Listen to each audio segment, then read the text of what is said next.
Welcome to a very happy Christmas and New Year here on The Perspective with Mike Sherbino and Julie Stautland. It sure seems these days as everywhere we turn there's just more bad news and a lot of confusion. But take heart, as Paul wrote in Corinthians, God is not the author of confusion, and the good news is Jesus Christ. All this week on The Perspective, we continue to celebrate the majesty of the season with the incredible and powerful sounds and songs of Grammy-nominated musical team Kristen and Keith Getty, live from their tour bus, and critically acclaimed show Sing an Irish Christmas. And Rachel Barbeau is changing the narrative one person at a time through her incredible insight into the world of sport and what she's doing to break down barriers and change lives. Plus, if it seems as if someone's always asking for your money these days, it's become a serious consideration where to spend our money. Here to help us answer the question through his latest book, Who's Eating Your Pie, is author and financial expert Erik Weir. We're really glad you're here today on The Perspective, and I think that what we're going to discuss today is going to be very, very helpful for you.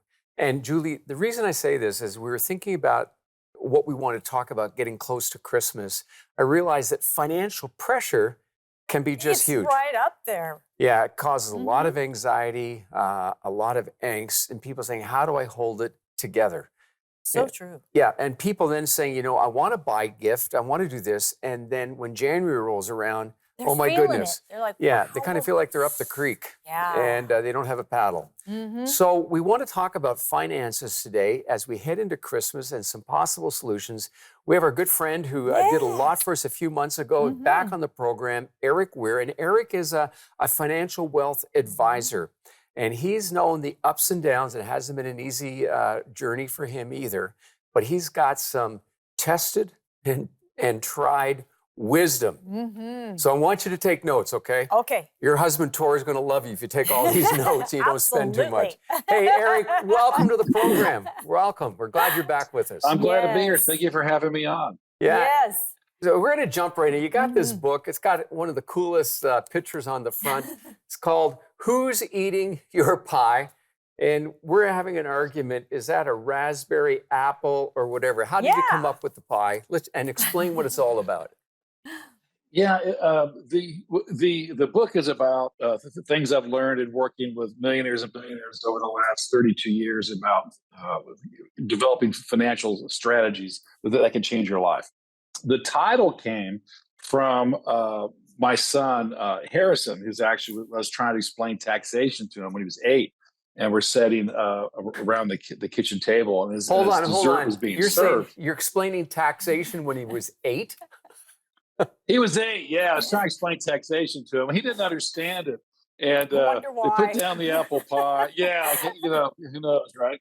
Who knew that would be a difficult esoteric concept? However, if you introduce something somebody likes and then take a piece of it, they really understand it very efficiently. So Yes. his mom put down the apple pie, and I was complaining about writing taxes and try to explain his brothers and things that didn't work, and the things the government pays for that didn't work. So I just got my fork and I took a big piece of his pie and ate it right in front of him. He was just shocked. He was ah, and to this day he remembers that.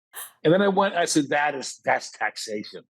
And then he looks at me like, I don't like taxation, right? So I go in for a second bite, and he puts both hands up and stops me, and I'm like, that is financial planning.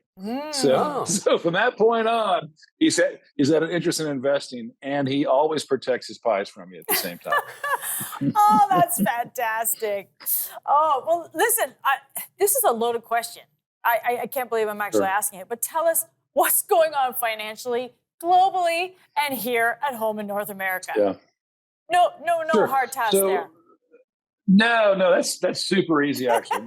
Thank you for that. No. So what's happened is with COVID-19, the governments of the world, in their efforts to protect citizens, they basically stopped commerce. People had to stay home, and that causes a massive decrease in productivity. One of the tools they have to increase productivity is to make money more available, and the governments of the world infuse trillions of dollars into the economy. that has a delayed effect. Then that comes into the economy. It creates tons of jobs. It causes inflation because there's more money chasing the same number of goods, so prices go higher. And then that's not surprising that that happens. And then now that that's happened, and a dollar that goes through a bank gets deposited, it gets lent, it gets deposited and lent. It has a multiplier effect. If you think about it. So governments now have inflation, and they're trying to unwind some of the accommodative measures they had taken to stimulate growth. And one of the tools they have to do that is to make money more expensive. And the governments around the world have been making money more expensive. And one of the side effects of that is the opposite of making money cheap and available. You make it more expensive, it slows things down. Making money cheap and available speeds things up. So they're just unwinding that. And it's like with anything, the other side of the transactions, like having a Christmas party is fun. Cleaning up the Christmas party is less fun. Yes. We're basically we're cleaning up the Christmas party now. Oh, okay. So as we're talking about the Christmas party, which is just the lights are going out right now. So Did you sad. see? You're a wealth advisor, okay, and you just said that very nonchalantly that you've advised millionaires and billionaires, and most people don't have that many zeros, even in their smartphone on the calculator. Right. So how did you see things coming like this? How were you advising people? Because I'd also like to know, was there a time when you missed the prediction? Oh, sure. Sometimes you even have expectations that things happen.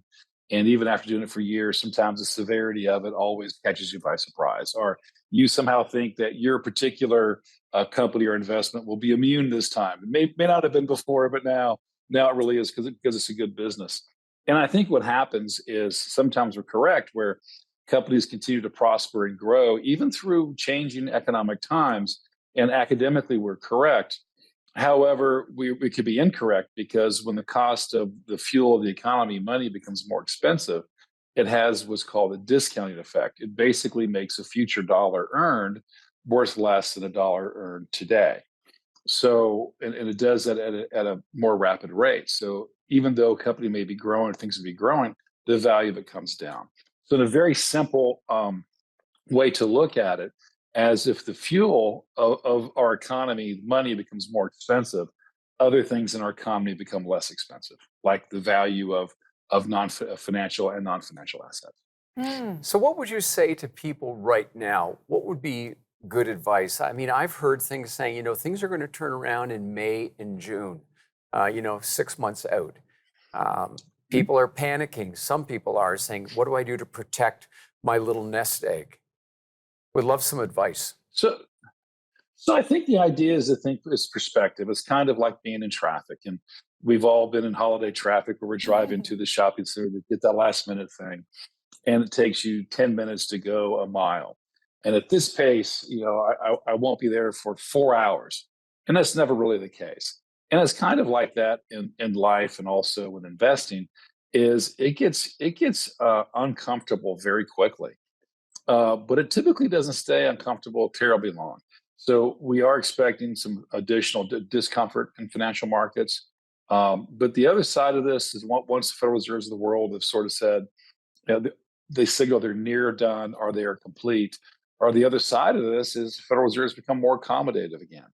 Then it's more of a risk on, meaning you feel comfortable taking more risk. And you feel with a high probability that things will improve and maybe very quickly.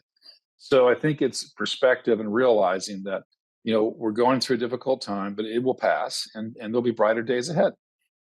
Okay, so if we take that principle and we hold on to it, talk to me in the next minute, because we're going to take a short break, but I just want you to conclude a thought and say, how do I find peace? I mean, that sounds very nice at one level. But, my bank account says there's not enough for the next 7 days until I get paid again. Sure. So how do I walk with it? Because the inflation is eating it up. That's so true. Yeah, I mean, we are to have faith and be grateful in all things. So I think that's something to keep in mind. Be grateful for difficulties.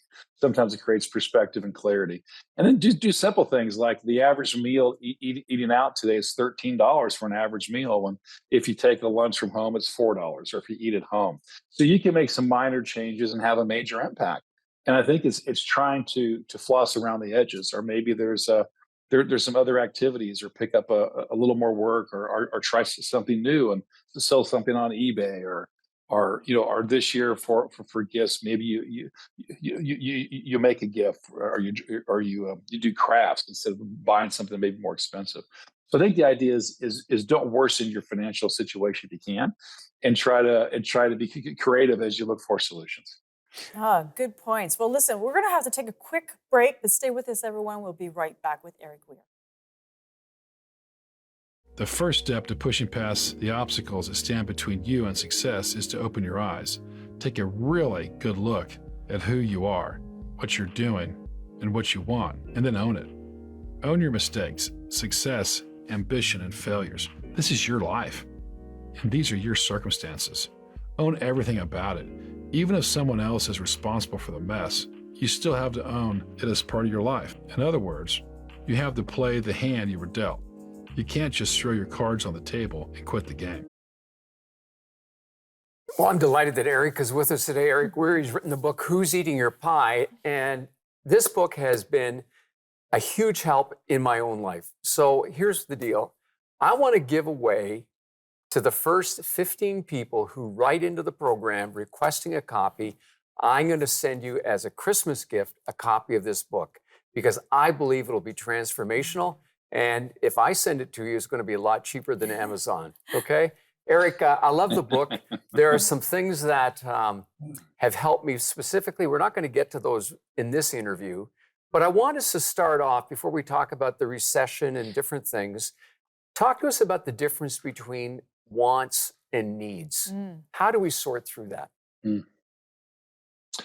So needs. If you think about, there's something called a diagram called Maslow's hierarchy of needs, and we may have looked at that at school. So food and shelter, warmth, security, safety, all those are really needs.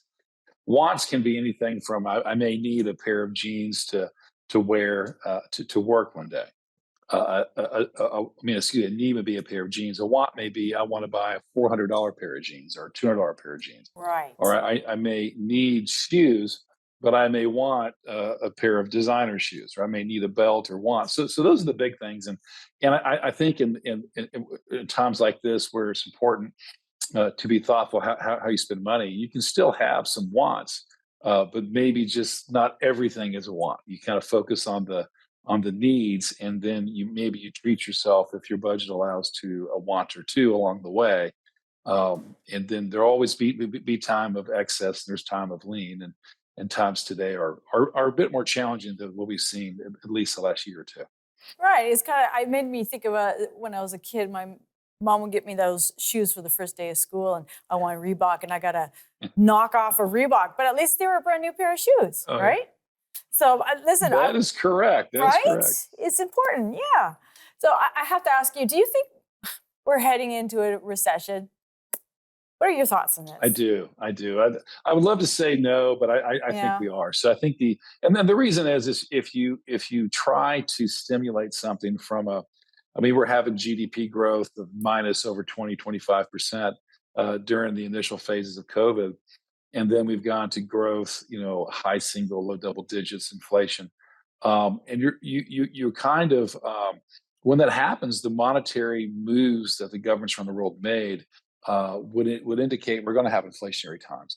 And when you seem to unwind that, it's very hard to do that very precisely. So as you try to curtail that and slow that by changing monetary policy, making it more expensive or more restrictive, it's going to have an impact. And just like when the Federal Reserves of the world pushed money in the financial system, it wasn't the next day that things took off and got better. It took months. And just like the restrictive policies of today don't take effect immediately, they take effect over time. Now, the stock market will indicate something. Whoa, we're down today, or we're up big, because it's a discounting mechanism where it makes calculations based on assumptions very, very quickly. But most businesses and consumers are much slower to respond. But it's coming. You know, I realize that you don't want to make a statement that people can hear the wrong way, but work with us on this one. Pick on me. What do I do for my little nest egg? I was hoping you would say that. Thank you. Yeah, you can pick on me. What do I do with my little nest egg? When I get off this program, should I call the bank and tell them to change my portfolio? What do you advise when you're heading into a recession? Well, I think what happens is you have to have perspective, and this is a good name for your show, right? But if you're thinking about, if I need my money immediately, then that can be, that can be very, very challenging. If you, however, are saying, hey, this is retirement, it's 5 years, 10 years, 15 years out, this is mainly it's likely a bump in the road. And if you look at the stock market in the United States, in 1900, the Dow Jones Industrial Average was at 100, and it finished 100 years later at over 15,000. And we could talk about inflation and things of that nature, but that was a massive change. And we've had massive change again now. And if you look at all the things that have happened of world wars and recessions and unemployments and all the different things that have happened that have been very scary around the world, companies still grow and things prosper and economies expand. But it can be very scary from time to time. And it is a time of slowing. So it's a time of being thoughtful, but at the same time, maybe taking a step back and say, well, how will things be in a few years? Because if we're increasing interest rates, you said earlier, people are thinking May or it gets better. And whereas May or November is not that material in the 5 or 10 year timeline.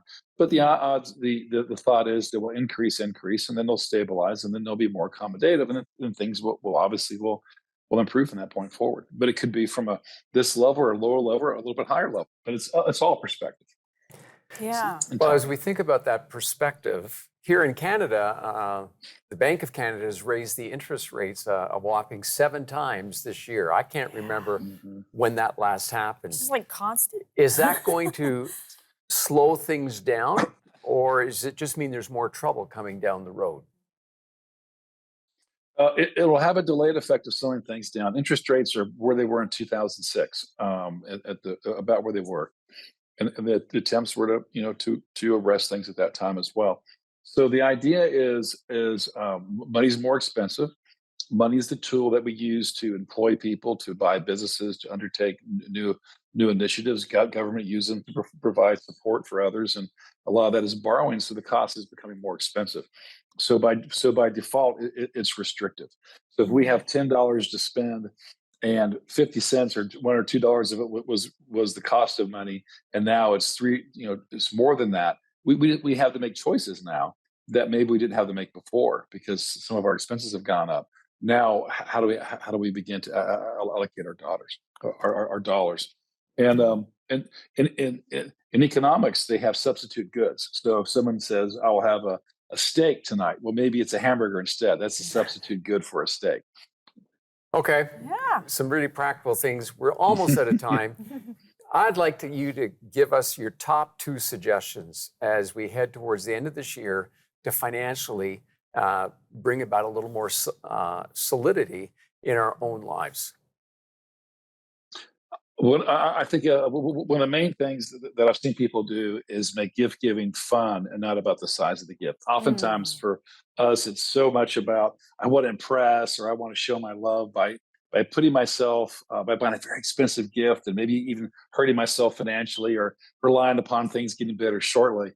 And if as a family, you made a decision, hey, we're going to make something for one another, or we're going to have a nice meal, or we're going to go to the park, or we're going to go walk or ski or whatever it would be that would be in your area where you live, that would be consistent with your family culture. you might be surprised that those are sometimes the best memories. You look and you talk of when you were a child or growing up, and you wonder what the best memories. It was oftentimes the struggles you went through together created the memories. And when you can have fun and do things, and everyone's on the same page, you probably save money, and maybe even could create a new tradition and have some fun along the way. So true, so true. Well, listen, Erik, we got to stop there for a second. We've run out of time. We're going to take a short break, and we'll be right back. And the good news is that Erik's going to be with us in the new year. I know. And I'm looking forward to that Good as we stuff. work out a financial plan. Stay with us. I want to take this moment to tell you why we do the perspective. And Julie, there are two words going through my mind. I know what they are. What are they? Hope and help. You got it. You knocked it out of the park. Hope and help are so important. And can I just share with you as the viewing audience that we want people to experience the hope that happens when they put their trust in Jesus. I know it transformed my life. It will transform yours if it hasn't already.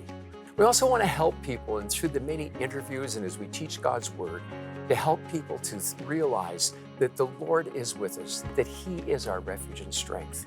So could I ask you to help me give hope to people across our country? Why not go to the link below and donate to support the perspective, and together we can give hope and help to our country.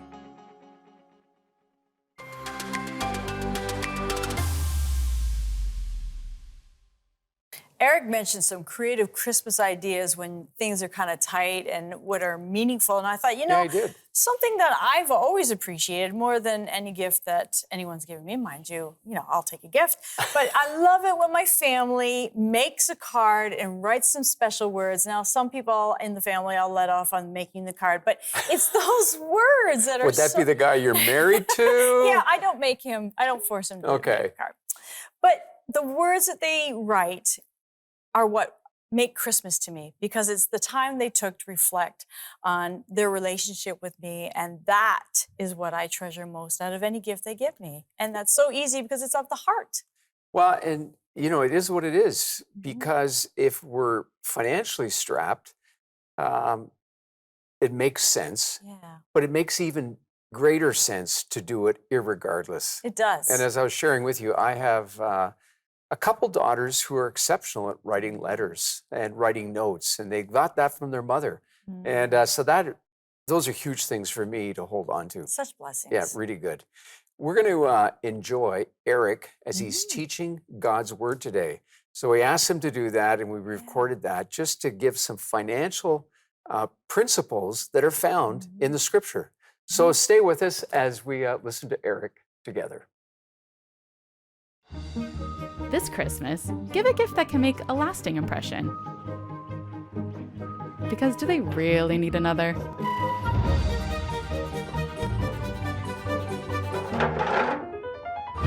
Food for the Hungry's gift catalog does something few gifts can: change the lives of people.